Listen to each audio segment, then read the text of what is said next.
नमस्कार, आप देख रहे हैं भारत 24 और मैं हूं आपके साथ शाजिया निसार। लेकर हाजिर हूं देश की राजधानी दिल्ली से जनता के बीच से जनता की बात। यह है जनता की आवाज। ये वो खास कार्यक्रम है जिस पर देश की जनता अपनी आवाज को बुलंद करती है, बेखौफ होकर बोलती है, बेधड़क होकर बोलती है, बिना किसी से डरे बोलती है। और आज का मुद्दा इंडिया गठबंधन और सीट शेयरिंग का फॉर्मूला। यूपी में क्या फॉर्मूला तय हो चुका है? सबसे बड़ा सवाल ये। मायावती के चेहरे पर अभी तक सबकी निगाहें टिकी हुई है, उनका क्या होगा ये भी सवाल बना हुआ है। और पूरी तरीके से जो क्षेत्रीय पार्टियां दावा कर रही है कि हमें ये सीट चाहिए, वो सीट चाहिए, इतनी सीटें चाहिए, उसका क्या होने वाला है। तो हर मुद्दे पर होगी बात, चर्चा होगी बड़ी। आप जुड़े रहिए हमारे साथ। लेकिन सबसे पहले एक रिपोर्ट आपकी टीवी स्क्रीन पर।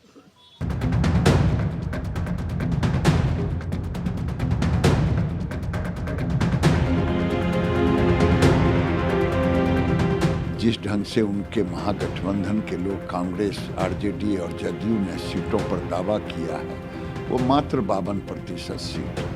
महागठबंधन जो है, हम सब लोग काम करेंगे नहीं करेंगे, सीट तो बंटवे ना करेगा। उत्तर प्रदेश में सर्वाधिक ज्यादा सीटें हैं, 80 सीटें हैं। तो मैं विश्वास पूर्वक कह रहा हूँ इन 80 सीटों में ही भाजपा सिमट जाएगी। तो देश की जनता हमारे साथ जुड़ चुकी है, सभी का बहुत बहुत स्वागत है। और दूसरी तरफ खास मेहमानों का पैनल हमारे साथ मौजूद है, सभी का तारुफ जल्दी से करवा देते हैं। मनीष गुप्ता जी हमारे साथ मौजूद रहेंगे, रवि अरोड़ा जी हमारे साथ मौजूद रहेंगे, चंद्रमोहन शर्मा जी हमारे साथ मौजूद रहेंगे, कपिल अरोड़ा जी हमारे साथ मौजूद रहेंगे और संजीव कौशिक जी अपनी उपस्थिति दर्ज करवाने वाले हैं। चंद्रमोहन शर्मा जी के साथ मैं शुरुआत करने जा रही हूँ। चंद्रमोहन जी, ये बताइए कि कहा जा रहा है कि यूपी में इंडिया गठबंधन की ओर से सीट शेयरिंग का जो फॉर्मूला है वो लगभग तय माना जा रहा है, लेकिन अब भी सुई अटकी हुई है मायावती पर। देखिए, बिल्कुल आज इंडिया गठबंधन जो देश के लिए आगे लेके आ रहा है अपने आप को विपक्ष की भूमिका के अंदर, उसका सबसे बड़ा दायित्व यह है कि सबको साथ लेकर सबके साथ एक ऐसा गठबंधन आए जो उन मुद्दों की बात सरकार के सामने, सत्ता पक्ष के सामने रख सके, जो पिछले 10 सालों से जिन मुद्दों की बात कभी भाजपा 2014 में किया करती थी और वो मुद्दे 14 से गुम हो गए, 19 में गुम हो गए और 24 के मुहाने के आने के बाद जहां 1-2 एग्जाम पास करने के बाद विद्यार्थी को रिपोर्ट कार्ड में ये बताना चाहिए कि मेरे इस प्रश्नों का उत्तर है, वहां सत्ता पक्ष आज उन मुद्दों से हटकर एक लीक से बाहर चला जाता है। तो उसके लिए जाति भी है, उसके लिए बेरोजगारी का मुद्दा भी आएगा, उसके लिए महंगाई का भी आएगा, अर्थव्यवस्था भी आएगा। इसीलिए इंडिया गठबंधन के सभी दिग्गज नेता ये चाहते हैं कि इस गठबंधन में चाहे कोई भी दल हो, उसका कैसा भी वर्चस्व हो, वो इंडिया गठबंधन के तहत आए और एक स्वरूप तैयार हो, फिर हम सीट बंटवारे के केंद्र के ऊपर। चाहते तो सभी की है चंद्रमोहन जी, लेकिन हासिल क्या होगा? देखिए, हासिल होना ना होना वो जनता के हाथ में है, लेकिन अपनी आवाज को जनता तक पहुंचाना वो हर राजनीतिक दल की बात है। और राजनीतिक दल का दायित्व होता है कि वो बात वो करे जो मुद्दों की हो, बात वो रखे जिसके सरोकार के ऊपर उसने इलेक्शन की बुनियाद रखी थी, बात वो रखे जिसके ऊपर जनता ने उससे सरोकार रखकर सत्ता तक पहुंचाया था। तो आज इसी विषय के ऊपर 2024 का इलेक्शन विपक्ष मांग रहा है, सत्ता कहां जाएगी ये जनता डिसाइड करेगी। बड़ी बात। ठीक है मनीष जी प्लीज थोड़ा सा आगे आइए। चंद्रमोहन जी कह रहे हैं और उनकी बातों से ऐसा लग रहा है लगभग सारे दल साथ में आ रहे हैं, साथ में लड़ेंगे, लगभग क्लीन स्वीप माना तय जाए और बीजेपी को बड़ी चुनौती इसी के साथ मिलने वाली। हाँ, बिल्कुल मिलनी चाहिए भाई। हर सत्ता पक्ष को चुनौती मिलनी ही चाहिए ताकि वो अपनी टीम मजबूत रखे, अपने विजन पर फोकस रखे और ठीक से काम करे।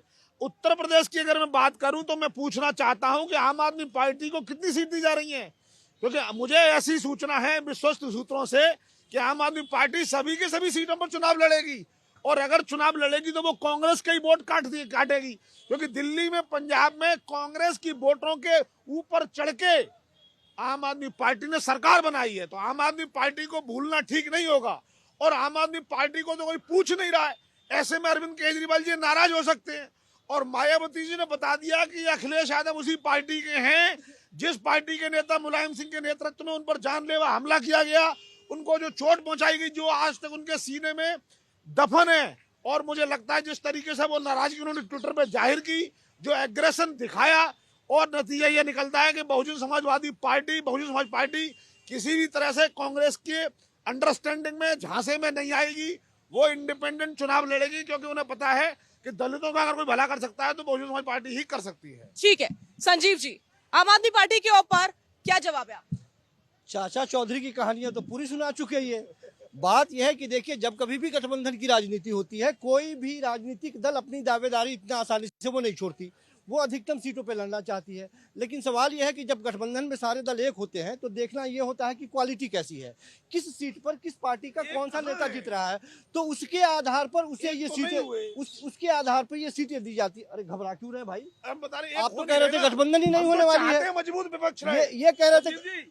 जितना मजबूत विपक्ष होगा सरकार उतना अच्छा काम करेगी। बहुत चिंतित इसलिए मैं समझता हूँ गठबंधन को कम से कम एकजुटता दिखाएं, कॉमन मिनिमम प्रोग्राम तो बताओ, किन मुद्दों पर चुनाव लड़ोगे वो तो बताओ।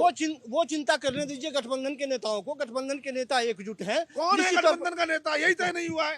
गठबंधन का नेता ही तय नहीं हुआ है। नीतीश कुमार कह रहे हम नहीं बनेंगे, हम नाराज हैं। अखिलेश यादव कह रहे हमें कोई बना नहीं रहा है। आज मीटिंग हो रही है, मल्लिकार्जुन जी बने नहीं है। कुछ पार्टियों की मीटिंग हो रही है गठबंधन वाले, आज को पता है कौन कौन सी पार्टी की मीटिंग हो रही है। और इस वक्त की बड़ी खबर, हिमाचल के डीजीपी को सुप्रीम कोर्ट से बड़ी राहत। हिमाचल प्रदेश के डीजीपी बने रहेंगे संजय कुंडू। सुप्रीम कोर्ट ने हाईकोर्ट के आदेश को रद्द किया। आईपीएस संजय कुंडू को पद से हटाने के आदेश को रद्द कर दिया है सुप्रीम कोर्ट ने, और अब हिमाचल प्रदेश के डीजीपी संजय कुंडू बने रहेंगे अपने पद पर। डीजीपी संजय कुंडू को सुप्रीम कोर्ट से बड़ी राहत मिली। हिमाचल के डीजीपी को लेकर सुप्रीम कोर्ट का ये बड़ा आदेश।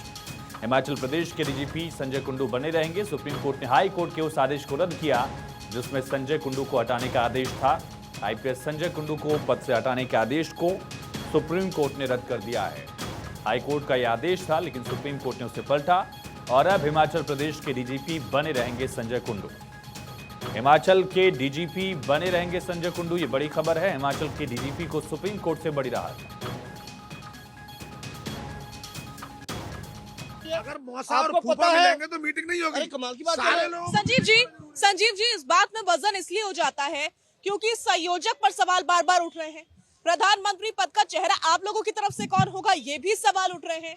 मीटिंग्स तो तब हो रही हैं, समझ में आ रहा है, लेकिन कोई कार्यालय अब तक नहीं, कोई जॉइंट रैली अब तक नहीं। 2024 लग चुका है, चल रहा है, फरवरी आने वाला है, और कितना इंतजार। साजिया, आप इनके ट्रैप में क्यों फंस रही है कि गठबंधन का चेहरा चाहिए आपको? आपको चेहरा क्यों चाहिए? प्रधानमंत्री का चेहरा तो कोई है ही नहीं। चेहरा क्यों चाहिए आपको? मतलब बगैर चेहरे के लड़ने वाले आप लोग? चेहरा ही नहीं बगैर, देखिए गठबंधन की, रजिस्ट्री पे साइन कौन करेगा? सुनिए सुन तो लीजिए, गठबंधन की राजनीति में जब पार्टियां उस मोड़ पे पहुंच जाती हैं जहां वो सरकार बनाती है, उसके बाद में मजबूती जिनके आधार पर हो, जिनकी टिकटें बहुत ज्यादा है, सीटें बहुत ज्यादा है, उनको आगे रखा जाता है। रूठना बनाना शुरू होगा। ठीक है, आ रही हूँ मैं आपके पास। रवि अरोड़ा जी, क्या ये समझा जाए संजीव जी की बात से जो संकेत निकल रहा है कि गठबंधन का कोई चेहरा नहीं होने वाला है, वो बाद में पता चलेगा जब जीत जाएंगे, उससे पहले कुछ भी नहीं? देखिए, गठबंधन का चेहरा होगा या नहीं, सबसे बड़ी बात तो यह है कि इंडिया अलायंस जो बना है उसकी आज भी मुकुल वासनिक और अशोक गहलोत की एक कमेटी बनाई गई है जिसमें ये दोनों बड़े नेता लगातार बात कर रहे हैं, और आज भी राम गोपाल यादव से मीटिंग हो रही है। और उसके अंदर मैं आपको बता दूं, 65 सीटें समाजवादी पार्टी मांग रही है, 20 सीटें कांग्रेस मांग रही है, अभी 1 सीट इन्होंने टीएमसी को भी देने का वादा किया समाजवादी पार्टी ने, उसके अलावा 2 सीटें एक एक और देनी पड़ेगी। मतलब अगर ये सुनिए वो छोड़िए, उसको साइड में रखिए एक बार। उसके बाद मायावती कहाँ गई उसका कोई अता पता नहीं। सबसे बड़ी बात है कि मायावती की असदुद्दीन ओवैसी से भी मीटिंग हुई है, वो एक थर्ड फ्रंट बनाने की तैयारी कर रहे हैं, ये भी खबर सामने आई है। कल भी इस मुद्दे पर लगातार कई चैनलों में बातचीत चल रही। लेकिन मैं पूछता हूँ कि अगर समाजवादी पार्टी 30 सीटों पर लड़ती है, 30 पर बीएसपी लड़ती है, और 3 सीटें अगर बाहर दे दी जाए, 17 सीटों पर कांग्रेस लड़ती है, तभी ये अलायंस कामयाब होगा। उससे कम कामयाब ना होने मानते हैं कि अलायंस कामयाब हो सकता है? बिल्कुल। देखिए, जब तक कांग्रेस, क्योंकि कांग्रेस को अगर बड़े भाई की भूमिका में रखोगे तभी आपको जीत हासिल होगी। अगर आप 17 सीटों से कम कांग्रेस को देते हो तो आप जीत नहीं सकते। कांग्रेस को, ठीक है, आ रही हो। कपिल जी, आप मानते हैं कि कांग्रेस को ही बड़े भाई की भूमिका निभानी चाहिए? नहीं, मेरा ऐसा मानना नहीं है। मेरा ये मानना है कि जो पार्टी जिस क्षेत्र में मजबूत है उसको तवज्जो मिलनी चाहिए। अगर दिल्ली में आम आदमी पार्टी ने जीत हासिल की तो दिल्ली में आम आदमी पार्टी को तवज्जो मिलेगी। पंजाब में आम आदमी पार्टी जीती है तो पंजाब में आम आदमी पार्टी को तवज्जो मिलेगी। जहाँ जिस क्षेत्रीय पार्टी का जोर है वहीं उसको तवज्जो मिलनी चाहिए। मेरा ये मुद्दा है। कांग्रेस का एक समय था, कांग्रेस से समाजवादी पार्टी दूसरे राज्यों में भी सीटें मांग रही है, सिर्फ वहीं पर नहीं मांग रही, उत्तर प्रदेश में। ये भी बात समझने वाली है। और अगर टीएमसी वहां से आके यहाँ पे लड़ रही है, अगर टीएमसी को एक सीट दे रहे हैं ये लोग, तो उसका तो कोई मैटर ही नहीं बनता, लेकिन फिर भी उसको। सर गठबंधन का काम गठबंधन को करने दीजिए, उनके नेताओं को करने दीजिए। हम आज टीवी पे बैठ के ये कहें कि उसने ये सीट मांग रहे हैं, ये सीट मांग रहे हैं, सबको सब पता है। आज जितनी भी पार्टियां मजबूत हैं, सारी पार्टियां ये चाहते हैं कि उनके प्रत्याशी उस पर उतरे, जो मजबूत होगा वही उतरे, वही इस महागठबंधन को जीत ला सकते हैं। हम बहस से करेंगे तो कुछ नहीं होगा। हमारी लड़ाई बहुत बड़ी लड़ाई है, इस गठबंधन की लड़ाई। कहते कहते तो साल 2023 का बीत गया, 2024 भी लग गया। परिणाम का इंतजार कब तक होगा? वो जॉइंट रैलीज जिनका ख्वाब खुद नेताओं ने भी देखा, कुछ हमने भी देखा कि कोई तस्वीर खास नजर आएगी, वो आ ही नहीं रही अब तक। शाजिया जी, जिस तरीके से राम मंदिर के इनॉग्रेशन का बहिष्कार करके कांग्रेस ने अल्पसंख्यक वोटों पर जो फसल काटी है, और अगर उन्हें सीट भी ना मिले यूपी में, तो क्या फायदा इतनी मेहनत करने का? कहीं ना कहीं इतना कुछ तो, अरे अल्पसंख्यक वोटों का फसल काटी है ना, तो सीट तो मिलनी चाहिए। मैं समझता हूं कांग्रेस को कम से कम 25 सीट उत्तर प्रदेश में मिलनी चाहिए, और दिल्ली में कम से कम 5 सीट मिलनी चाहिए, तब जाके उन्हें इतनी मेहनत करने का लाभ होगा। वरना अल्लाह मिले ना राम, कुछ नहीं मिला। जब आप देखिए, आज देश में प्रॉब्लम यह है कि जो काम राजनीतिक दलों को करना चाहिए, राजनीतिक विशेषज्ञों को करना चाहिए, आज वो धार्मिक चीजों के अंदर कूद गए। यही कारण है कि धार्मिक गुरु आदि शंकराचार्य के द्वारा बनाए गए 4 मठ, उत्तर पूर्व दक्षिण के अंदर जो 4 मठ और शंकराचार्य हैं, अगर आज वो कोई विषय को लेके आ रहे हैं, उनकी अनदेखी करी जा रही है। जो आज सनातन के जो लोग, यार आप एक भी इंटरप्ट मत करा करिए, आप बाद में बोला करिए, क्या बात है। उसके बाद जो लोग सनातन के ठेकेदार बनते थे, जो लोग राष्ट्रवाद के ठेकेदार बनते थे, आज उन्होंने सनातन की अनदेखी कर दी। क्योंकि जब शंकराचार्य के द्वारा कही गई बातें, ये किसी राजनीतिक व्यक्ति की बातें नहीं है, ये शंकराचार्य की और खुद भाजपा के नेता उमा भारती, कांग्रेस जो जा ही नहीं रही है। कांग्रेस भाजपा की नेता उमा भारती ने क्या बात बोली कि जो आदि शंकराचार्य हैं वो बुद्धि में और विवेक के अंदर बड़े हैं। मैं उनका नाम भी नहीं ले सकती। अगर वो ये विषय कह रहे हैं सनातन के लिए, तो भाजपा को अपना घमंड छोड़ना चाहिए। और कांग्रेस के हर नेता मंदिर में जाएंगे, कांग्रेस के 3 नेता मंदिर में नहीं जा रहे, वो उनका पर्सनल इन्विटेशन था। और अगर उन्होंने इसलिए मना करा तो वो गुरु शंकराचार्य के कारण, ताकि धर्म और सनातन की अनदेखी ना हो। इस विषय पे कोई राजनीति नहीं है, लेकिन भाजपा के चंद लोग जिस विषय पे कांग्रेस को मोल्ड कर रहे हैं, कांग्रेस में मैं कांग्रेसी हूं, मैं जाऊंगा। हमारे उत्तर प्रदेश के पूरे नेता जा रहे हैं, मध्य प्रदेश के जा रहे हैं। शीर्ष नेतृत्व तो मना कर रहा है ना। शीर्ष नेतृत्व में 3 नेता, राहुल गांधी जी, सोनिया गांधी जी और अधीर रंजन चौधरी। वही कांग्रेस की पहचान है। बिल्कुल मानता हूं मैं, पहचान है, लेकिन एक दायित्व होता है विपक्ष का, एक बड़े नेता का, समाज में एक मैसेज देने के लिए। मैसेज क्या है? जब सनातन के गुरु, जब आदि शंकराचार्य ने 4 मठ बनाए और सनातन को चलाने का दायित्व, प्रचार प्रसार उनके हाथ में दिया, तो अगर राजनीतिक दल ताकत के भरोसे जनता का वोट मिल जाए और वो सनातन के उन गुरुओं को दबाने लग जाए, तो किसी को भी एक आवाज उठानी पड़ेगी। ये काम आज कांग्रेस ने सनातन के रूप में, धर्म के रूप में करा है। आपकी बातों का जवाब मैं जनता से ले लेती हूँ। जनता क्या सोचती है, दिल्ली की जनता? देखिए मैडम, मुद्दा था गठबंधन का, लेकिन चूंकि ये जो पढ़ के आते हैं वही बोलते हैं, उसके अलावा बोल सकते नहीं है। अब देखिए, जो संगठन तैयार होता है ना, जो बनता है डर से, वो गठबंधन नहीं होता, वो होता है न्याय संबंध। 28 चोरों का वही चीज़ है। ये दूल्हा तैयार, दूल्हा इनके पास है नहीं, बारात तैयार है, घोड़ी तैयार है, 28 दूल्हे हैं। मतलब ये है कि 28 बंदे हैं, तो 2-2 में के लिए प्रधानमंत्री बनेंगे, या जीतने के बाद दोबारा चुनाव करेंगे, प्रधानमंत्री कौन बने।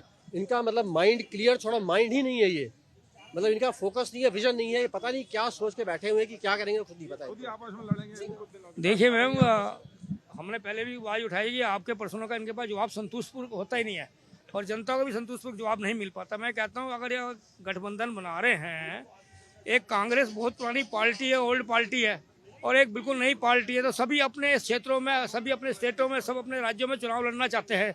कोई पीछे रहना नहीं चाहता। उनको नहीं पता कहाँ पर उनका कैंडिडेट हार जाए और कहाँ जीते। मैं ये कहना चाहता हूँ, पहले एक मत तो आप लोग बनिए। जब तक आपका एक मत नहीं होगा न्यायपूर्वक, आप जनता को नहीं बता पाएंगे कि प्रधानमंत्री कौन होगा, तब तक पब्लिक या जनता सोच नहीं पाएगी हमें वोट किसे डालना है। दूसरी बात, एक शंकराचार्य की बात हो रही है, शंकराचार्य का कोई सवाल ही नहीं उठता उनके ऊपर। कोई नाराज होता है, शंकराचार्य आता है नहीं आता है, नेता लोग आते हैं नहीं आते, इससे कोई मतलब नहीं है। जाए धर्म की आस्था से पूरी दुनिया आ रही है, उमड़ रही है, पूरी लहर आ रही है, तो इनके ना आने जाने से कोई फर्क नहीं पड़ता। फर्क नहीं पड़ता जनता को, जनता ये कह रही है। बहन, जिसने बीडी राय साहब ने मंदिर तोड़ने के जमाने तक पुलिस के एसएसपी थे, असली उसको वफादार बनना चाहिए, उसको बुलाना चाहिए। बीजेपी में हिंदू धर्म में अगर पति शादीशुदा है तो पत्नी को भी जाना है, अगर नहीं जाता तो धर्म का पूजा का कोई अमूल्य नहीं रह जाता है। सेकंड चीज, जिसने 376 का केस वापस लिया तिलक नगर थाने में, उसको मेन तो असली तो वो पूजनीय मेरी बहन। What about the Hindu BJP का कोई पेटेंट नहीं है। मेरी बात मान रही, जो डीएम था उस समय, जो एसएसपी था, असली तो वो है पूजनीय, जिसने अपनी नौकरी गवा दी। हम कह रहे हैं कानून धर्म के मुताबिक सबको बुलाना चाहिए था। ठीक है, मुद्दे को डिरेल नहीं करेंगे। अब मैं साहब से पहले तो ये निवेदन करूं, वहाँ किसी की शादी थोड़ी हो रही है जो निमंत्रण बट रहे हैं। आप वो तो मंदिर किसी का जाइए ना, अब आप ये सुनेंगे नहीं। अब बात गठबंधन की हो रही है, मामला डिरेल कर रहे हैं फालतू में, बहस का मुद्दा तो गठबंधन है। अब ये गठबंधन कर लेंगे, सीट सेटिंग कर लेंगे, कौन सी पार्टी गारंटी से कहते हैं कि अपने वोट ट्रांसफर करवा देगी? वोट इनके नेताओं के हाथ में है, जनता के वोट, मतलब कांग्रेस में ताकत है वो एसपी को दिलवा देगी, एसपी में ताकत है कि वो कांग्रेस को अपना वोट दिलवा देगी। जनता अपना वोट खुद डालने चाहिए। क्या गठबंधन लगा रखा है?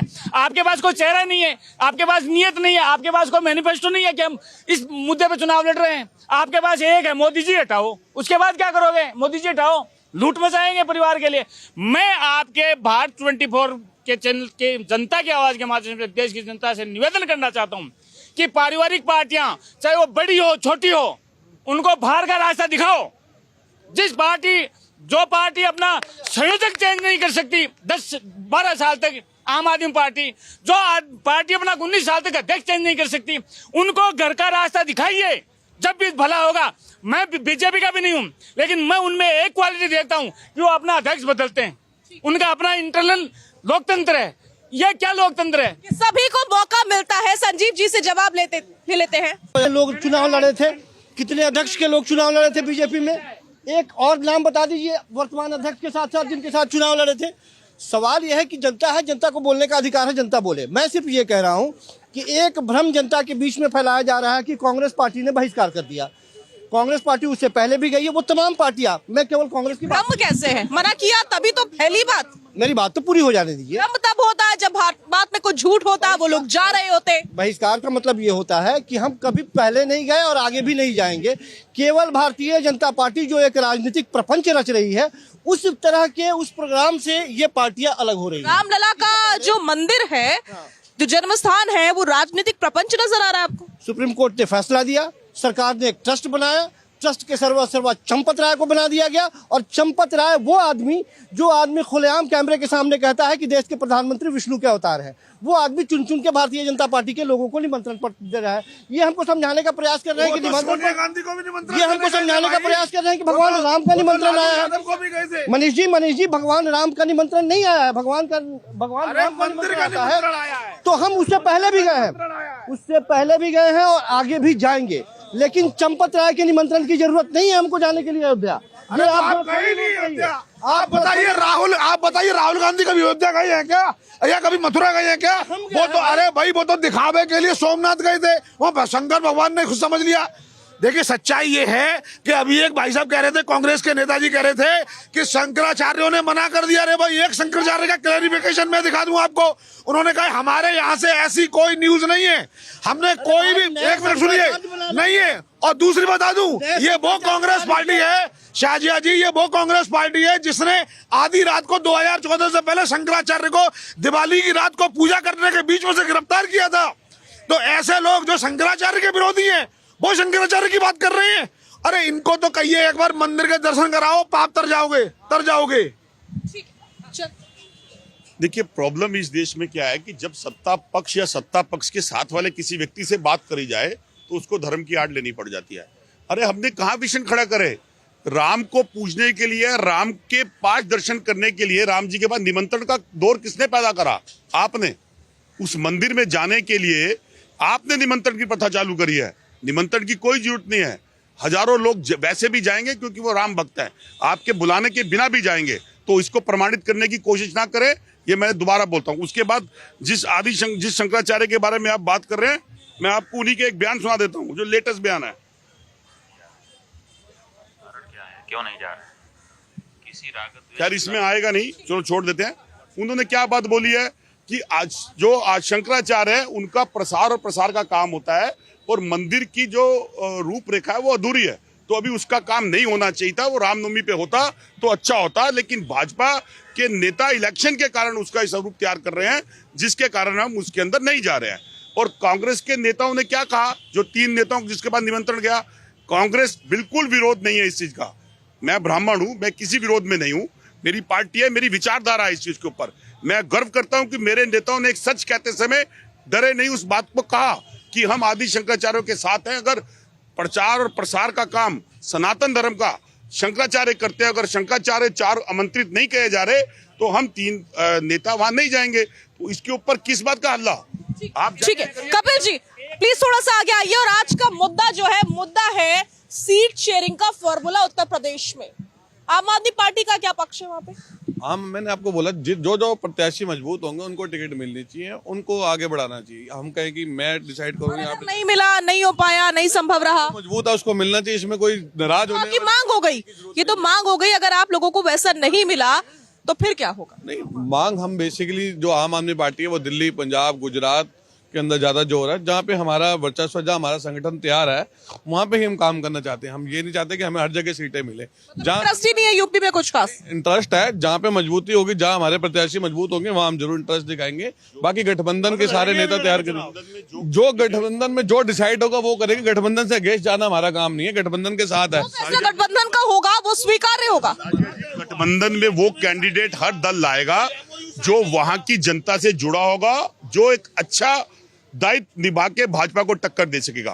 क्योंकि मैंने क्या बात बोला, 2014 से 2019-24 के मुहाने आते आते तेज तरार आवाज करने वाले भाजपा के नेता जो मुद्दों से पीछे हट गए और बार बार भगवान राम के ओट ले लेते हैं, आज उन्हें जवाब देना पड़ेगा देश के अंदर उस बेरोजगारी का, बढ़ती महंगाई का, अर्थव्यवस्था का, देश के और सांचे और ढांचे का। जनता की बारी, जनता क्या सोच रही है? जनता से अब मैं इनके 3 नेता कांग्रेस के जो बड़े सनातन के ठेकेदार बन रहे हैं, अब इनके मैं बताता हूँ। मदर टेरेसा को इन्होंने संत की उपाधि दी और सोनिया जी ने पोप को, रोम के पोप को क्या लिखा, चिट्ठी, धन्यवाद कि आपने एक मदर टेरेसा को संत की उपाधि। संत का मतलब क्या है कि वो मरता नहीं है, अमर है, अमर है। सुनो, आप सुनो मेरी बात। उसके बाद मेरे को सोनिया जी का एक धन्यवाद पत्र बताइए जो किसी सनातनी, किसी भी शंकराचार्य को लिखा हो कि आप धर्म के लिए अच्छा काम कर रहे हैं। कि आप क्या बात कर रहे हो? आपको सिर्फ अपने अल्पसंख्यक वोट, मैं नाम लेने से गुरेज नहीं करता, जिस समाज को आपने पिछड़ा के रखा, मुस्लिम समाज को जिन्होंने आपने पिछाड़ के रखा, उसका वोट बैंक आपसे पिछड़ ना जाए, इसलिए सोनिया जी नहीं जा रहे। क्यों किसी को बरकरार रहे हो? नाजिया बेटे, ये बरसाती मेढक है। 4 महीने पहले तो कमरों में बैठे रहते हैं, इलेक्शन से पहले निकल के आते हैं। ये बरसाती मेढक है। बरसाती मेढक बरसात में निकलते हैं, टर टर टर करते हैं। ये बरसाती मेढक है। बीजेपी 12 महीने 30 दिन तैयारी में रहती है। जहाँ से मर्जी चुनाव लड़ लो, मोदी जीतेगा। मैडम, जो ये गठबंधन है, इंडी गठबंधन, ये एक हाइड्रा हेडेड मॉन्स्टर है। मतलब कई मुंहों वाला सांप है ये। इनकी पॉलिसी जो है एक दूसरे के खिलाफ होता हमेशा ही रही है। उदाहरण दे दिया आपने, कई मुंहों वाला सांप। देखिए मैम, जो एक दूसरे को कोसा करते थे आपस में, आज वो कैसे गठबंधन में आ रहे हैं? हमारी समझ से बाहर है, जनता की समझ से बाहर है। गठबंधन तो बना लिया भैया, नहीं बना है, अभी बताओ, सस्पेंस है इसमें बहुत बड़ा। अब एक चीज ये बताइए, हम पहले एक दूसरे की तो थाली छीने और उसके बाद क्या है जी, अब गठबंधन करते हैं। वो किस लालच में करा जा रहा है कि हम किसी भी तरह से मोदी सरकार को बाहर का रास्ता दिखाना है। और दूसरा एमओ की बात करते हैं, 50 एमओ फाड़ के फेंक चुके कबाड़े के अंदर, कूड़े के अंदर। मैं ये कहना चाहता हूँ, आप सही मायने में से जो विरोध करेंगे, सनातन धर्म का आप बदनाम करेंगे, तो आपका मोक्ष नहीं प्राप्त होना है। चाचा, आपको पता है कि भारतीय जनता पार्टी की पहली सरकार बनी थी अटल बिहारी वाजपेयी की, तो कितने दलों की सरकार थी पता है आपको? 2 दर्जन से ज्यादा उसमें पार्टियां थी। अभी कितने दलों की सरकार है आपको पता है चाचा? गठबंधन की राजनीति भारतीय जनता पार्टी खूब जानती है। अरे सुन तो लीजिए, मांग तो नहीं कर रहा। जितने गठबंधन में पार्टियां अभी हैं, सुनिए ना भाई, बोलने दीजिए ना। गठबंधन में जितनी भी पार्टियां हैं साजिया, उसमें से कांग्रेस कभी ने भारतीय जनता पार्टी के साथ गठबंधन नहीं किया। आम आदमी पार्टी का तो जन्म ही नहीं हुआ था। बाकी सारी पार्टियों ने भारतीय जनता पार्टी के साथ काम किया है। सबके साथ भारतीय जनता पार्टी रही है और सत्ता के करीब में पहुंची है। वो उन लोगों से डरना स्वाभाविक है भारतीय जनता पार्टी को, क्योंकि ताकत गठबंधन की राजनीति की सबसे ज्यादा भारतीय जनता पार्टी समझती है, क्योंकि गठबंधन से ही उदय हुआ है। ये बात समझने की बात है और इसीलिए ये सारे लोग भ्रम फैलाने की प्रयास कर रहे हैं कि है ही नहीं गठबंधन, नहीं चलने वाला। ठीक है मनीष जी, जवाब मिल गया है, बहुत सॉलिड जवाब दिया है। शाजिया जी, बात ये नहीं है कि गठबंधन हो सकता है या नहीं हो सकता। गठबंधन की सरकार सब जगह बने, हमें है खुशी, लेकिन हमें ये बताएं कांग्रेस और जो इंडी गठबंधन है उनका अपना एजेंडा क्या है। अभी तक उनके पास सिर्फ 2 एजेंडा तय हुए हैं, रादर 3 एजेंडे हो गए हैं। पहला एजेंडा मोदी जी को हटाना, ठीक है, पॉसिबल है। दूसरा एजेंडा इनका है राम मंदिर का बायकॉट करना, हिंदुओं का अपमान करना, और तीसरी बात है हिंदुओं में जातिवाद फैलाना। हिंदुओं का अपमान करना, जो डीएमके हिंदुओं को कुष्ठ रोग बताती है, मलेरिया डेंगू बताती है, उनका ये सम्मान करते हैं। सोनिया गांधी के बगल में बैठता है उनका नेता। आप समझिए, स्वामी एक नेता है उत्तर प्रदेश का, वो हिंदू धर्म को गाली देता है, रामचरितमानस को फाड़ने की बात करता है, और उस समाजवादी पार्टी के साथ चिरौरी करती कांग्रेस कि हमें गठबंधन कर लो हमारे साथ। इनका अपना कॉमन एजेंडा तय नहीं है, इनका सिर्फ एक एजेंडा है। कांग्रेस का सिर्फ एक एजेंडा है, सीटें कम हो या ज्यादा हो, जीते या हारे, लेकिन प्रधानमंत्री का चेहरा केवल राहुल गांधी बनेंगे। वो ठीक है। कपिल जी आ रही हूँ, चंद्रमोहन जी। कपिल जी, आम आदमी पार्टी इन दिनों एक्टिव मोड में नजर क्यों नहीं आ रही है? क्या बस गठबंधन के भरोसे ही काम चलने वाला है आप लोगों का इस बार? नहीं, आम आदमी पार्टी पूरी एक्टिव है। दिल्ली में आप देखिए, घर घर काम हो रहे हैं, जगह जगह काम हो रहे हैं, एमसीडी पूरा काम कर रही है। आप कि जो आने वाले इलेक्शन है वो पूरे देश के, सिर्फ दिल्ली के नहीं है। हाँ, जहाँ जहाँ पार्टी का संगठन है, जहाँ जहाँ चीजें हैं, वहाँ पे आम आदमी पार्टी काम करी। पंजाब में देखिए कितना काम हो रहा है, गुजरात में देखिए। नशा कम नहीं हो अब तक पंजाब? नहीं, नशा की चीज आगे बढ़े स्टार्टिंग है हमारी, अभी तो हम आगे बढ़ना शुरू है। हमारी राष्ट्रीय पार्टी बनी है, आगे बढ़ेंगे, धीरे धीरे आगे बढ़ेंगे। आप कहें कि पहले दिन आगे बढ़े। ईडी का नोटिस से आप बात करें, ईडी का नोटिस सर मैंने आपको पहले ही बोला, बीजेपी ईडी है, ईडी बीजेपी है। आपका रोल है आज ये आज संवैधानिक संस्था का किसी पॉलिटिकल पार्टी से कंपैरिजन नहीं कर सकते। आप विपक्ष को बोलने नहीं देते, इसलिए महागठबंधन। आप कह रहे हो बीजेपी, आप कहते हो सर, आप कहते हो महागठबंधन का एजेंडा क्या है? महागठबंधन इसलिए बन रहा है क्योंकि आप लोग विपक्ष की आवाज को बंद कर रहे हो। गर्भ में से आप कांग्रेस को गाली दे रहे थे। अन्ना के चरणों में बैठकर आपने कांग्रेस को गाली दी है। शीला दीक्षित को चोर बताया है, चिदम्बरम को चोर बताया है। आप चिदम्बरम मत करो। और भी मुद्दे हैं देश में। धर्म से रोटी नहीं चलेगी, धर्म से घर नहीं चलेंगे लोगों के। आखिरकार रोजगार चाहिए, आखिरकार महंगाई से मारा चाहिए। आप क्या कर रहे हो सर? महागठबंधन को बनने दो, ये देश का भला करेगा महागठबंधन। रवि अरोड़ा जी, क्वेश्चन लेके मुझे चंद्रमोहन जी से जवाब लेना है। मुझे ये बताइए कि क्या वाकई बीजेपी इस बार सिर्फ धर्म की राजनीति कर रही है और धर्म ही सबसे बड़ा मुद्दा रहने वाला है 2024 के चुनावों का? आम मुद्दे, जमीनी मुद्दे, रोजगार जैसे, बेरोजगारी जैसे, साथ ही साथ महंगाई जैसे, युवाओं के लिए जो काम होना चाहिए उसके जैसे कोई मुद्दे नहीं रहेंगे धरातल पर? देखिए, राजनीति में धर्म का तड़का हमेशा से लगता है। जब ब्रिटिश सरकार भारत पर कब्जा किए हुई थी उस समय पे भी आप देखेंगे कि फूट डालो और शासन करो, कहीं ना कहीं धर्म की आड़ में उन्होंने पूरे देश को अलग किया और भारत के 2 टुकड़े किए। आज भी वही राजनीति चलती आ रही है, उसी रूल्स पर चलती आ रही है। विपक्षी पार्टियों ने हुआ क्या कि आप देखिए, जिस प्रकार से आपने देखा कार सेवकों पर गोलियां चलाई इसी मुलायम सिंह सरकार ने। आज वो अगर इंडिया गठबंधन में आ रहे हैं तो कहीं ना कहीं विपक्षी पार्टी क्यों नहीं जा रही? क्यों वो इसीलिए नहीं जा रही क्योंकि वो किस मुंह से जाएंगी, और जाएंगी तो उनका जो मुस्लिम वोटर है कहीं ना कहीं उनसे किनारा कर सकता है। ये बात बहुत, क्योंकि आप समझिए, समाजवादी पार्टी जब सत्ता में आई थी तो वो इसीलिए मुस्लिम वोटर्स के दम पर ही उत्तर प्रदेश के अंदर आई थी, और उत्तर प्रदेश ही वो पहली सीढ़ी है लोकसभा की, संसद की, जो प्रधानमंत्री पद के लिए तैयार करती है।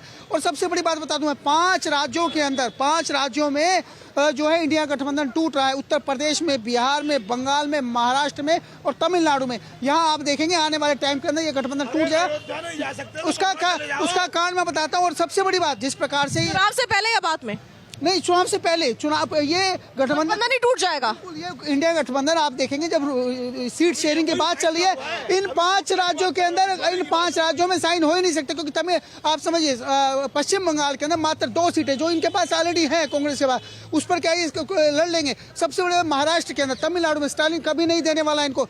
बहुत सारे मुद्दे, ये 5 राज्यों में कहीं भी ये इंडिया गठबंधन कामयाब नहीं होगा। मैं आपको दिखा दूंगा। चंद्रमोहन जी से जवाब। देखिए, हर किसी का अपना एक मत है और उस मत का मैं विरोध नहीं करता हूं, लेकिन इंडिया गठबंधन बिल्कुल पूरे स्वरूप के साथ चलेगा और सीट बंटवारा भी होगा। ऐसा हो सकता है कि कुछ साथी आएंगे, कुछ जाएंगे, क्योंकि गठबंधन का स्वरूप लास्ट स्टेज पे आ गया है, सीट बंटवारे हो रहे हैं। अब विषय आते हैं कि कुछ लोग आज इस देश के अंदर कोई बात होती थी अल्पसंख्यक बात कर रहे थे, अल्पसंख्यक की राजनीति कर रहे हैं। क्या देश के प्रधानमंत्री सबका साथ सबका विकास की बात नहीं करते हैं?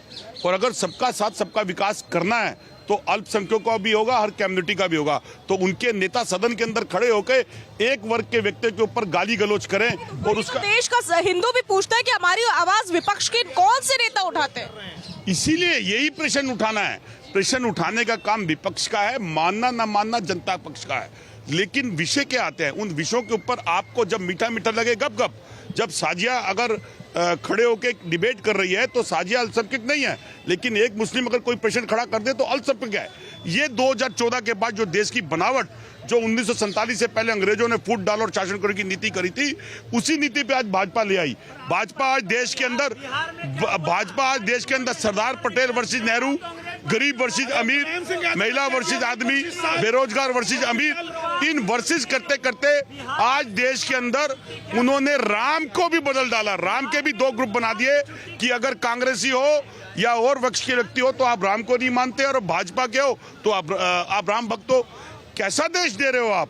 विरोध मोदी जी का नहीं है, मोदी जी देश के प्रधानमंत्री है, पद देश के प्रधानमंत्री का है। सत्ता पक्ष के उस नेता का विरोध हर विपक्ष का व्यक्ति नेता करेगा और करता आ रहा है, क्योंकि लोकतंत्र में ऐसा होता है, जो सत्ता में होता है, चाहे वो कांग्रेस हो या कोई भी व्यक्ति हो। मोदी जी का विरोध नहीं है, विरोध उस सत्ता का है, उस सत्ता का है जो सत्ता के अंदर बोले हुए मुद्दों को जो व्यक्ति भूल जाए। देश के अंदर अगर नरेंद्र मोदी जी ने अपने पुराने वक्तव्य, मैं चैलेंज करता हूं आपके सभी मीडिया वालों को कि अगर वो नरेंद्र मोदी जी के वो सारी डिबेट और वो सारे वक्तव्य ओपन कर दे तो देश की जनता के सामने सच आ जाएगा कि नरेंद्र मोदी जी वो नेता पहले कैसे बोलते थे और आज कैसे बोलते हैं। ठीक है जी, मौत का सौदागर, वो चाय वाला, वो दलित, वो ओबीसी, वो पिछड़ा, ये कौन बोल रहा भाई? ये मोदी को अपमानित करके, इस देश के हिंदुओं को अपमानित करके जो मुसलमानों के वोट लेने की कोशिश जो कांग्रेस ने की, आज उसका फल भोगना पड़ रहा है। अब कांग्रेस को ऐसा लगता है अगर हम मंदिर चले गए, हिंदुओं के वोट कंफर्म नहीं है, लेकिन मुसलमान वोट भी हाथ से चले जाएंगे। कहीं वो समाजवादी पार्टी ले गई, कहीं वो टीएमसी ले गई, कौन कौन ले गया पता नहीं। कांग्रेस एक ऐसे भंवर जाल में फंस गई है जिन्हें पता ही नहीं क्या करें। ठीक है, जनता की बारी। मैडम, इनको मैं ये बताना चाहता हूँ, क्या 1975 में देश में संविधान नहीं था? क्या आदरणीय नरेंद्र मोदी जी के नेतृत्व में आज जब भव्य राम मंदिर बन रहा है तो उसका बहिष्कार विरोध क्यों?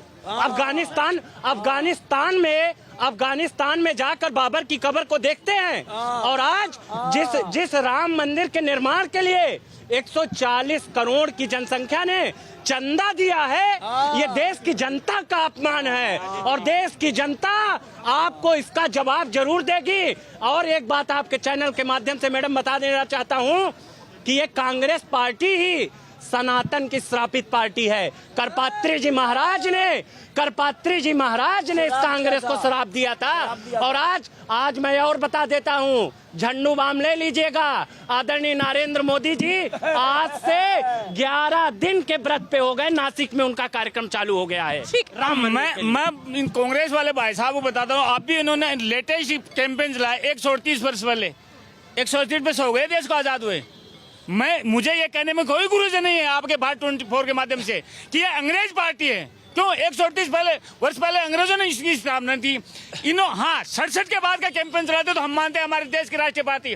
आप किस मुझे इसको राष्ट्रीय पार्टी बोल सकते बताइए मेरे को। अंग्रेज ने स्थापना की, 138 वर्ष उन्होंने मनाया और 138 रुपए चंदा के रूप में ले, इसका मतलब वही अंग्रेजी पार्टी और वही व्यवस्था चलती आ रही है। अब ना रुकेगा भगवा, अब ना झुकेगा भगवा, अब ना रुकेगा भगवा, अब ना झुकेगा भगवा, चाहे जितना मर्जी जोर लगा लो, चाहे जितना मर्जी जोर लगा लो, बड़ी शान से लहरे भगवा, अब लहरा के रहे। बोलिए।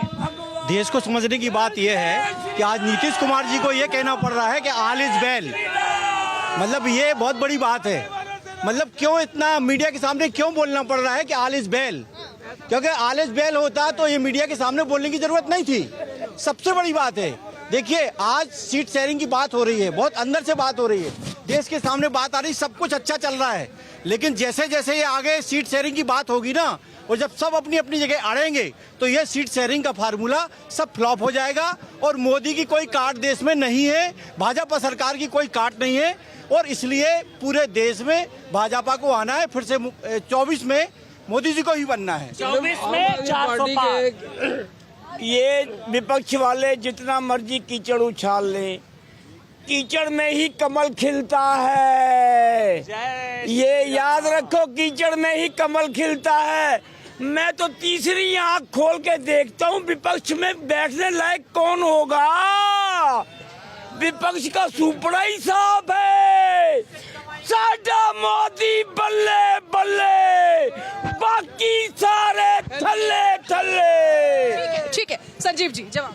14 में जब पहली बार मोदी सरकार इलेक्शन में आई थी, इसी कनॉट प्लेस में हमने पोस्टर देखे थे हमने कि बहुत हुई महंगाई की मार अब की बार मोदी सरकार, बहुत हुई भ्रष्टाचार की मार अब की बार मोदी सरकार, बहुत हुई महिलाओं पे अत्याचार अब की बार मोदी सरकार। कोई यहाँ जितने भी खड़े हैं मोदी सरकार को जानने वाले लोग, कोई बताएगा कि कितने भ्रष्टाचारियों को बाहर से खींच के लाया गया और अंदर कर दिया गया? भ्रष्टाचार सुनिए, कोई हमको ये बता दे कि महंगाई 2014 के बाद से कितनी कम हुई, 2014 के बाद से कम कितनी हुई? कोई हमको ये बता दे कि महिलाओं पे जो अत्याचार था वो कितना कम हुआ? मूल मुद्दे से भटका के कब तक आप राम का दोहन करते रहेंगे? इनके पास केवल और केवल धार्मिक ध्रुवीकरण के आधार पर वोटों का ध्रुवीकरण करना है, इसके अलावा दूसरा कोई ऐसा मुद्दा नहीं है। इसी का नतीजा है कि 2024 में ये राम के नाम पे चुनाव लड़ रहे हैं। यदि ये काम किए होते तो उस काम के नाम पे चुनाव लड़ते और डंके की चोट पे कहते कि हमने ये काम किया है, यदि काम किया है तो वोट दीजिए, लेकिन ये राम के नाम पे वोट मांगेंगे। ठीक है मनीष। शाजिया जी, सबसे पहली बात करता हूँ महंगाई की। आप जब जैसे ही मनमोहन सिंह सरकार सत्ता से गई, उस समय पेट्रोल का रेट था 75 रुपए और उन्होंने पिछले 10 साल में रेट बढ़ाया 75%, और आज पेट्रोल का रेट है 105, रेट बढ़ाए 50%। कंपैरेटिवली महंगाई मनमोहन सिंह सरकार के मुकाबले कम बढ़ी है, एक बात। दूसरी बात, महिला सुरक्षा की बात करूं तो ये सरकार है जिसने महिलाओं को संसद में रिजर्वेशन जो रिक्वायर्ड था वो बिल पास कराया, जिसमें कांग्रेस ने बायकॉट किया। अब तीसरी और सबसे महत्वपूर्ण बात है भ्रष्टाचार की। हर वो नेता जिसने भ्रष्टाचार किया है पकड़ा जा रहा है, ईडी का नोटिस आ रहा है, भागे भागे फिर रहे हैं। हेमंत सोरेन बीवी को लेके आ रहे, तुम बन जाओ मुख्यमंत्री। अरविंद केजरीवाल का पता नहीं, विपश्यना का मुंह बंद लेके वो पंजाब में बैठ जाते हैं। अब लालू यादव, उनकी बेटी, उनका बेटा, उनकी पत्नी, सब ईडी का जंग मामले में है। इस समय भ्रष्टाचार के खिलाफ जो माहौल। मुझे ये बताइए कि बड़ी बड़ी बातें आप कर रहे हैं, विपक्ष के सारे नेता ईडी के जाल में और सत्ता पक्ष का कोई नेता भी नहीं। अच्छा बताइए, 350 करोड़ रुपए अगर एक आदमी के यहाँ से मिल रहे हैं और कांग्रेस का वो सांसद है, अब वो कांग्रेस की सारी फंडिंग सीबीआई ने जब्त कर ली, वहां तो ईडी गई नहीं थी, वहां तो ईडी गई नहीं। अब सुनिए, तृणमूल कांग्रेस के 3 नौता, किसी के यहाँ 70 करोड़, किसी के यहाँ 55 करोड़, किसी के यहाँ 125 करोड़ पकड़े जा रहे हैं। ईडी उन्हें गिरफ्तार करने जाती है, वो गुंडे लगा देते हैं। तो अब भ्रष्टाचार के खिलाफ ऐसा रेलम पेल मच रही है, लोग भाग रहे हैं, कहते भाई पुरानी गलती माफ कर दो, हमारे अरे सत्ता पक्ष में कोई नहीं। अरे भाई, जो पकड़ा जा रहा है क्या वो गलत है, क्या वो करप्ट है? अगर वो है तो ठीक है, एक तरफ सफाई होगी, एक एक करके सबकी होगी। ठीक है, कपिल जी जवाब। आप इतनी जनता की बातें सुन रहे हैं, मैं देख रहा हूँ कि देश कहाँ जा रहा है। जनता गुमराह है, धर्म के नाम पे गुमराह है। आप जनता को ही गुमराह करार दे दिया, ये तो गलत है। नरेंद्र मोदी जी, भाजपा की सरकार ने देश को गुमराह कर दिया। सिर्फ धर्म की राजनीति हो रही है, बेसिक मुद्दे खत्म हो चुके हैं। भाई साहब, महिला सुरक्षा की बात करते, मणिपुर में ने दिखा नहीं कि राम राज्य जो जिसकी बात कर रहे हैं, वहाँ पे लेडीज के साथ क्या सलूक हो रहे हैं। वहाँ पे किसी को बात ही, अब इनको अरे मणिपुर पे कुछ नहीं बोलेंगे। आप इनसे पूछिए मणिपुर पे है इनके पास कुछ बोलने के लिए? अरे आप तो उनके दर्दनाक चीजें भी नहीं दिखा पा रहे यार, उनको तो कुछ बता ही नहीं पा रहे। आपने भाजपा ने मुद्दों को भटकाया हुआ है, जो मुद्दे भटक रहे हैं। आज हमारा देश धर्म के ऊपर चलना चाह रहा है, बेसिक चीजों में नहीं। धर्म रोटी नहीं खिलाएगा सर, धर्म रोटी नहीं खिलाएगा। जनता की बात कर लेते हैं। मणिपुर आज नहीं जला है, यही कुकी मैतेई समुदाय को 1993 में राजीव गांधी की सरकार थी, मस्जिदें जली थी, मंदिरें जली थी, तब कहाँ थे? 87 में कहाँ थे? आदरणीय नरेंद्र मोदी जी के नेतृत्व में अमित शाह जी ने वहाँ पे अमन शांति कर दिया। और सुनिए ये न्याय यात्रा चालू करने वाले लोग, आप यहाँ से बैठकर मणिपुर की बात कर रहे हैं। मणिपुर से करिए अपनी न्याय यात्रा, मणिपुर से करिए ना न्याय यात्रा। मैडम, जो आम आदमी पार्टी का एक नेता था, उसने कहा था कि कश्मीर दे दो पाकिस्तान को, मतलब ये ऐसे एंटी नेशनल लोग तो इस पार्टी में थे, उन्होंने इस पार्टी को खड़ा किया है। इनकी फिलॉसफी और दूसरों की फिलॉसफी कभी मिल नहीं सकती। देखिए मैम, अब ये एक प्रवक्ता है सतीश कौशिक, अब ये प्रवक्ता हैं, किसके प्रवक्ता है? आम आदमी के हैं या कांग्रेस के हैं? पहले तो हमें ये मालूम होना चाहिए यार। अपना पॉइंट क्लियर। मेरा पॉइंट क्लियर ये है, इन्होंने अटल बिहारी जी का नाम लिया कि हम बैक पे नहीं जाते, हम करंट जो इस टाइम चल रहा है उस पर पास्ट पे रहते हैं। कहने का मतलब मेरा ये है कि ये एकदम इल्जाम लगा देते हैं महिला सुरक्षित नहीं है, बेरोजगारी और महंगाई, ये हर विपक्ष का जो नेता है, लीडर है, इसी मुद्दे को लोगों के सामने बुनवाते हैं। पर जो कार्य किए गए हैं गरीब से लेकर ऊपर तक, एक गरीब से कह रहा हूँ आदिवासी से ऊपर तक लोगों के पैसे वाले बिजनेसमैनों तक के लिए कार्य किए, उसके ऊपर इनकी हिम्मत नहीं होती बोलने की।